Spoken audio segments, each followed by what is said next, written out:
আনন্দ ভিডিওতে সবাইকে স্বাগতম। সিসি ক্যামেরা দেখে ডিজিটাল পকেটমারের অবাক কাণ্ড।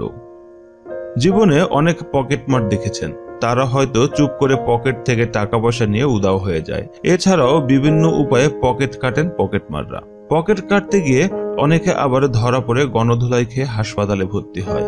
এরকম কাণ্ডই হয় সাধারণত। তবে এই ডিজিটাল পকেটমার টাকা হাতিয়ে নিয়েও সিসি ক্যামেরা দেখে যা করলেন তা দেখলে আপনি অবাক হবেন। দেখুন সেই ডিজিটাল পকেটমারের অবাক কাণ্ড।